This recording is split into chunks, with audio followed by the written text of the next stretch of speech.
Scattered over the broad expanse of ocean on our globe are countless islands. Many are remote and tiny. Some are sparsely inhabited, others completely devoid of human habitation. Lying off the beaten path, many have escaped the march of progress. Out in the Pacific, off the west coast of South America, straddling the equator, lie the Galapagos, a volcanic archipelago created during the later stages of the Earth's development.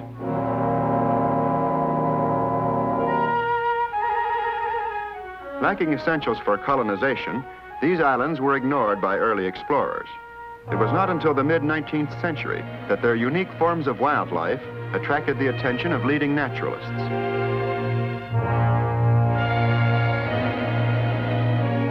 Young as they are geologically, the Galapagos are the habitat of the world's oldest living creatures. In Spanish, Galapagos means tortoise, and from these monstrous reptiles, the islands take their name. The lifespan of a land tortoise often exceeds 300 years. This 500-pounder is just in the prime of life. His 50-year-old companion, a mere infant.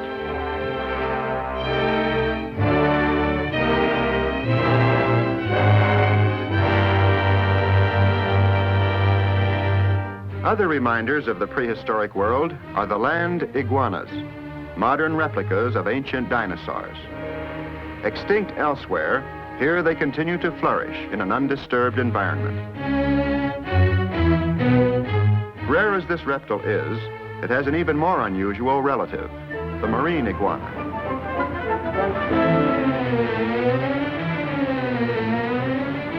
While at home on the land, this amphibian feeds exclusively on ocean vegetation. Here, even among birds, odd species are the rule.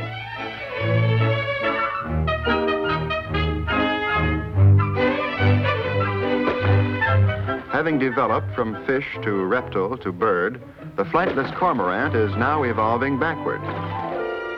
In another billion years, they may become true fish again.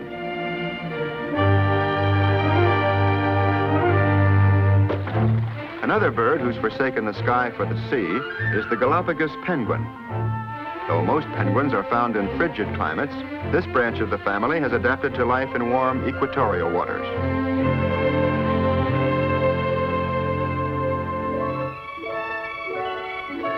In contrast to birds that can't fly, the Galapagos hosts some truly expert aerialists. Among these are the boobies, a name justly warranted by their general appearance.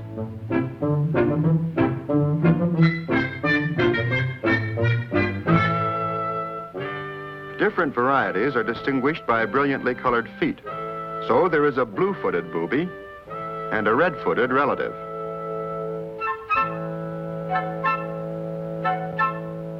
In the matter of aerial maneuvers, the champions are the man-o'-war, or frigatebirds.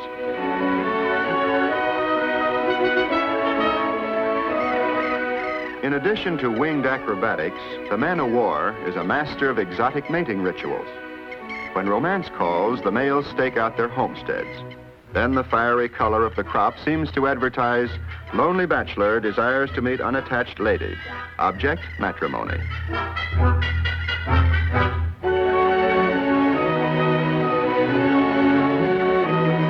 From overhead, females scan the field looking for the male who's raised the finest crop.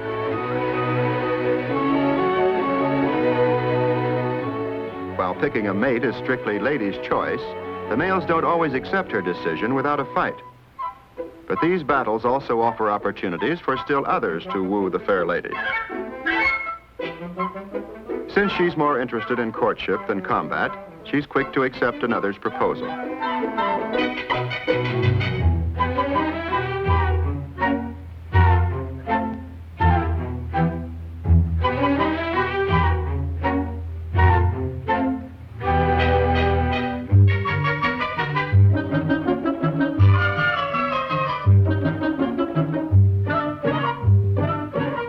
Once the lady is won, the next order of business is nest building. So materials are gathered from every possible source.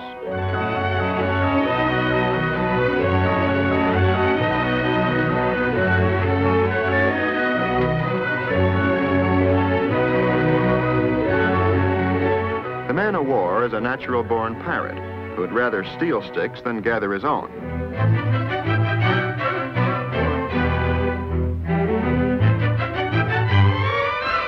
The game of keep-away could end in a stalemate, but a lateral pass to his helpmate proves an effective deception. Then, when pursuers are eluded, the male retrieves the coveted prize.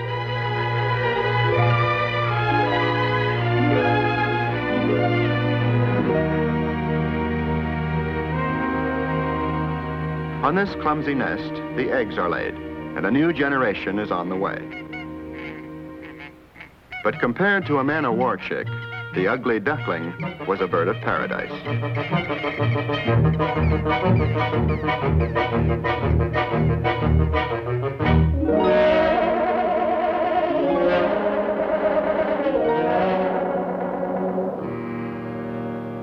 Another member of the feathered clan is the oyster catcher.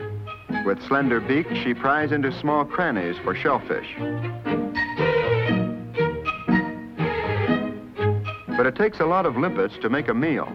So while she's looking for more, her chick wanders astray. A neighbor, it seems, has designs on catching a baby oyster catcher.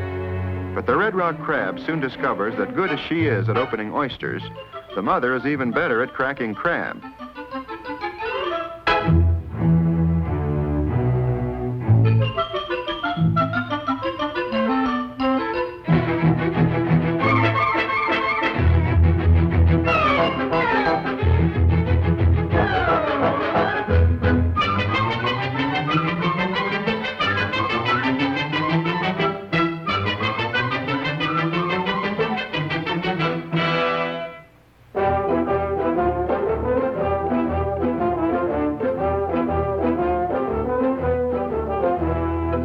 Here, crabs flourish in countless numbers.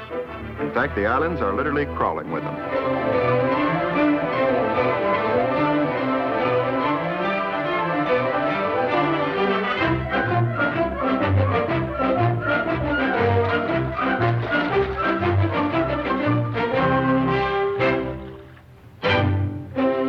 At mating time, it's proper red rock etiquette to begin romantic advances with an invitation to the dance.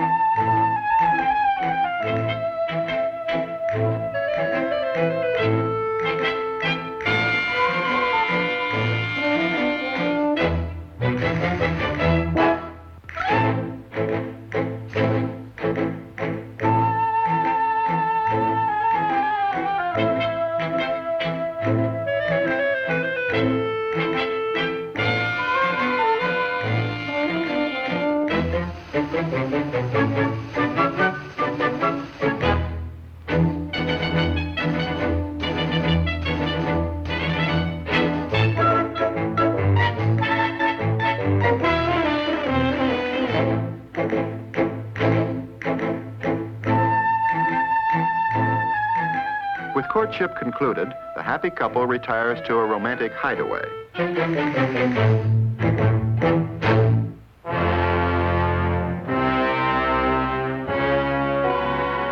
Despite a similarity to dragons, marine iguanas are harmless leftovers from another age. However, even among such docile creatures, there's always one who goes around looking for trouble. He doesn't have to look far. Just over the hill, there's another with the same idea. If looks could kill, the fight would end right here. The challenger shows his contempt by spitting in his adversary's eye. And when the other spits back, the fight is on.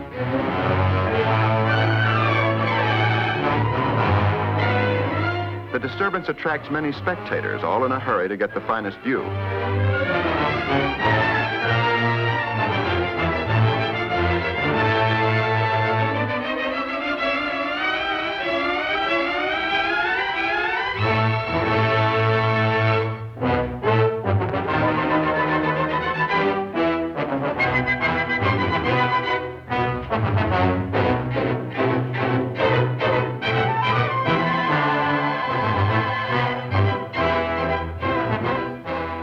long on bluff, the iguana is short on teeth, so the match ends in a draw. For the challenger, a haughty withdrawal serves to save face, until a cold wave completely dampens his dignity.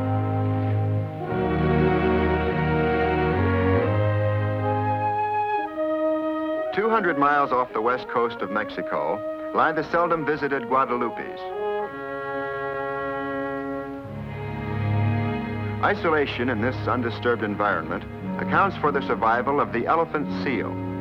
Once nearly wiped out for their oil and hides, here they cling to a precarious foothold of existence. The flabby snout of the male is of no practical use, except for snoring.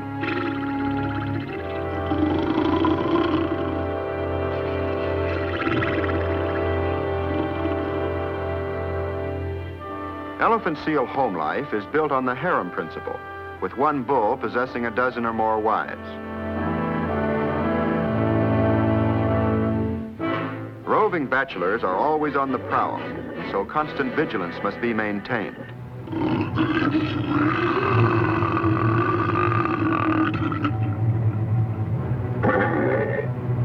At any threat of intrusion, the wives are herded aside before the challenge is met.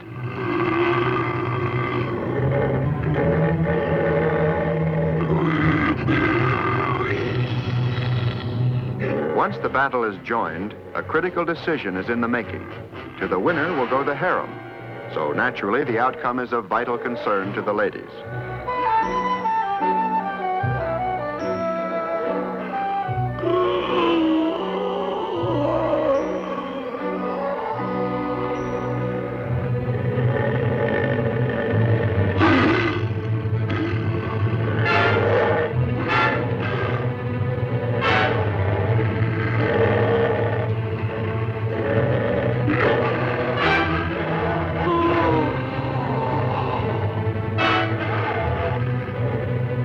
Finally, the unwelcome caller is driven back into the sea.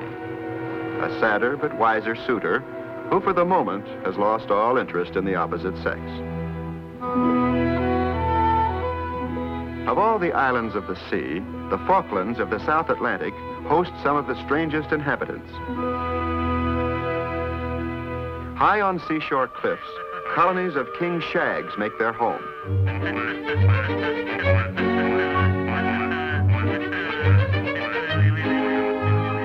Here, they lead a life fraught with problems, for they're constantly beset by raiding gulls.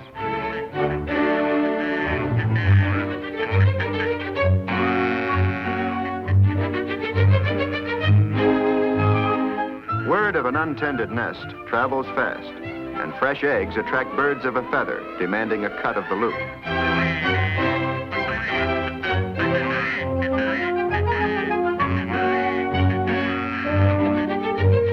Still a greater threat rides the sky on the wings of the skua gull, a predator who prefers young chicks. Frantically, the alarm is sounded, warning parents to guard their young.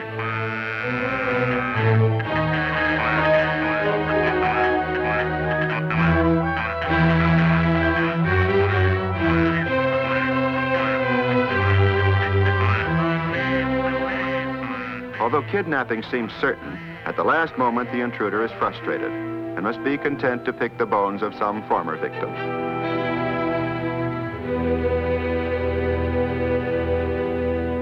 On the Falklands, no bird is free from the peril of gulls. Returning home, their gullets loaded, the Gentoo penguins are pursued by these robbers, bent on stealing their catch.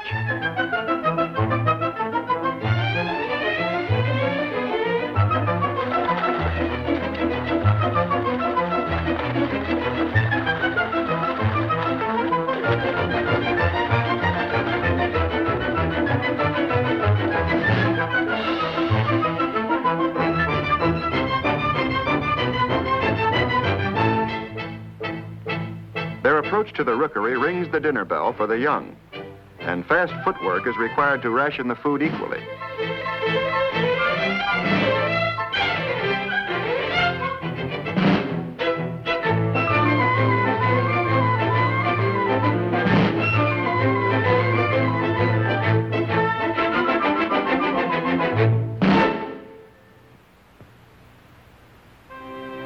Just as difficult is the transfer of fish from adult to chick. Born thieves, the gulls lurk in wait for any tidbit that's dropped.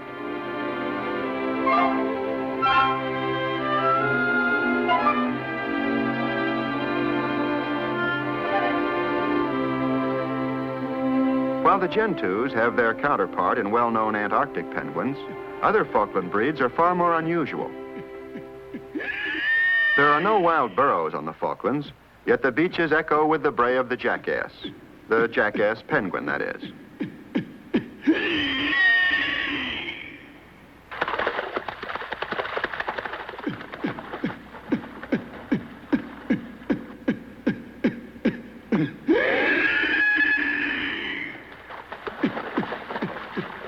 The meaning of the bray is understood only by another jackass, but whatever was said seems to have stirred up quite a controversy.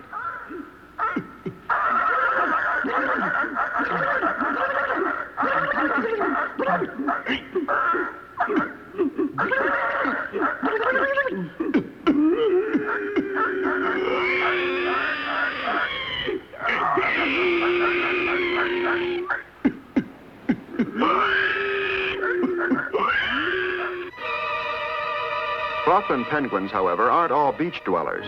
These wave-lashed, rugged shores are preferred by a still stranger breed called rock hoppers. Such turbulent waters apparently could dash them to their deaths, but even in the most violent surf, they come ashore safely.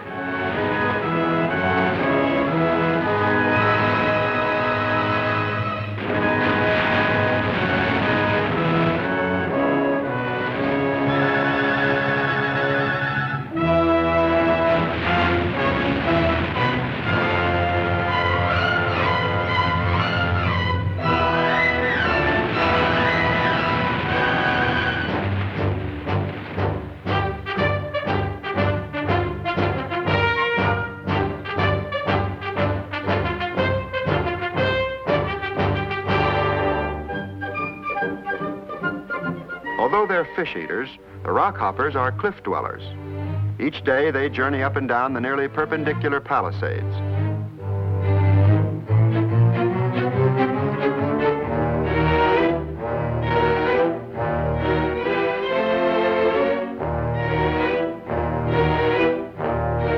Untold generations have followed this route, as evidenced by the deep grooves tiny claws have worn in age-old rocks.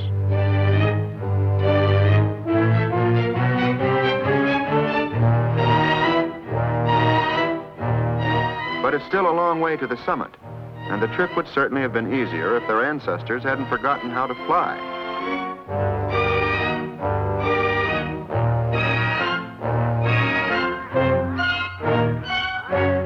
High above the sea is the rookery. Here, squatters' rights are maintained on every home site. So among mated pairs, a bachelor meets a dubious welcome.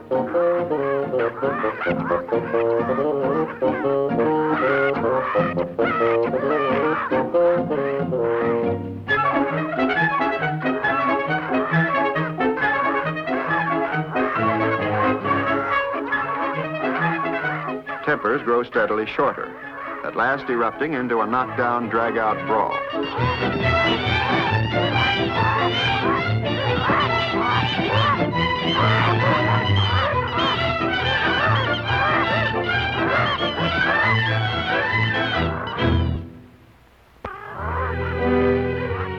Thoroughly discouraged, the disconsolate suitor seems destined to a life alone.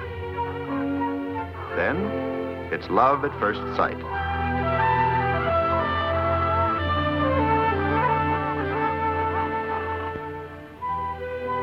Along with romance come chores of homemaking. But for latecomers, nesting materials aren't easy to find.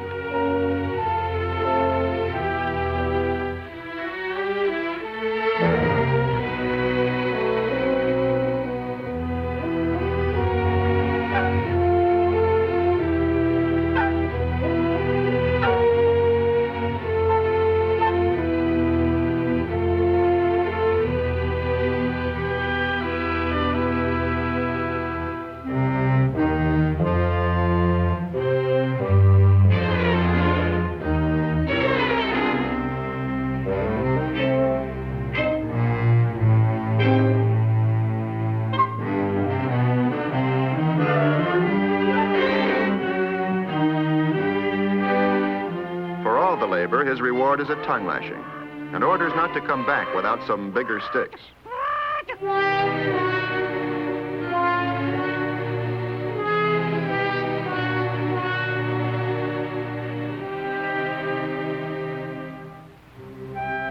With the nest complete, the pair settles down to await the arrival of a family.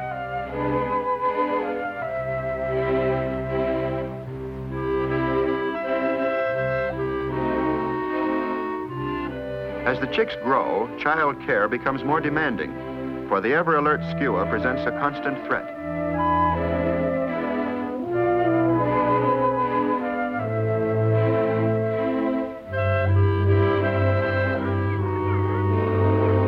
But like all youngsters, baby penguins thirst for adventure.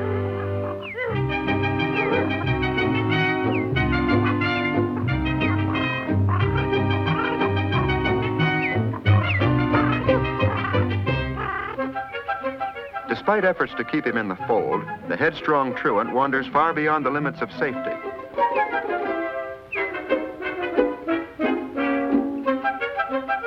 When all manner of scolding fails, father tries persuasion and reason.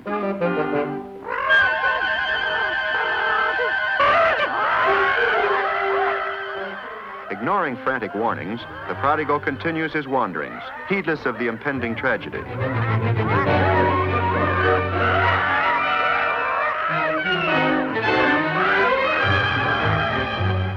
Now the lamentation of his capture can only serve as a warning to others.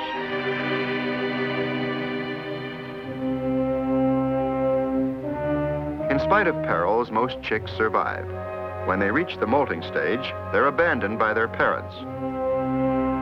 Day after day, hunger increases. Irritability brought on by empty stomachs results in flaring tempers.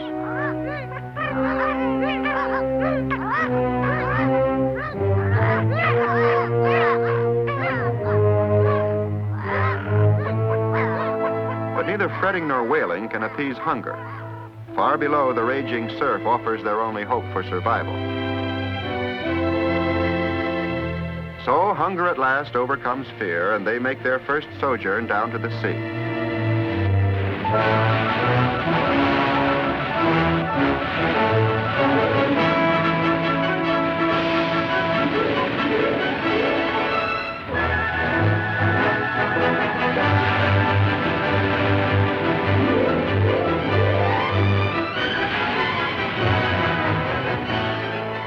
Although nearly starved, some faint-hearted lack courage for the high dive.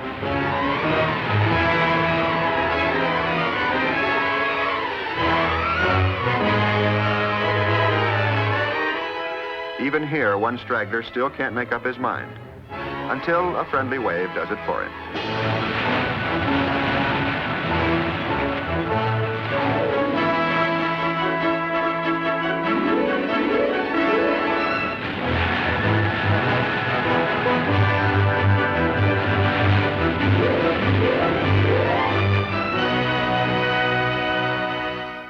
Of all the islands of the seven seas, the vast Pacific contains some of the loneliest outposts.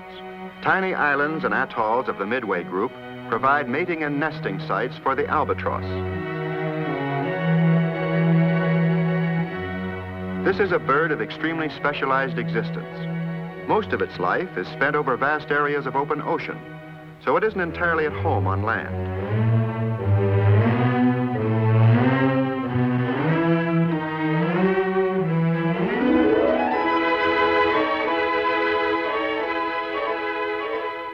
Due to their grotesque antics, these birds are more commonly known as goonies. Yet, once airborne, the Laysan albatross is one of the most graceful inhabitants of the sky. Heavily bodied and big-footed, they need a lot of speed for takeoff, so the longest beaches serve as runways.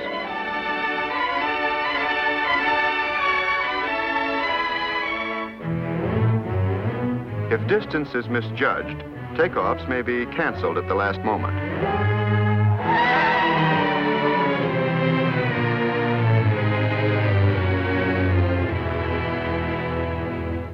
With the dubious example of the Laysan to follow, a black-footed goonie tries the same tactic, but it appears he's either underpowered or overloaded.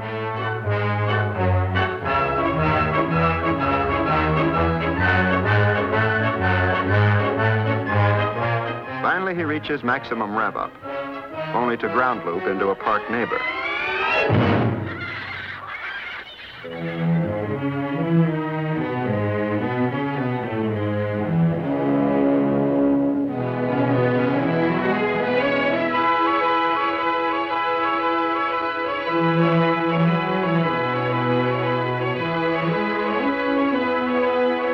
Although each takeoff is fraught with difficulty, getting airborne is only half the problem.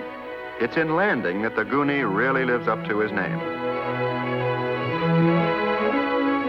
Every descent holds the threat of disaster. While some make perfect three-point letdowns, most flights end in crash landings.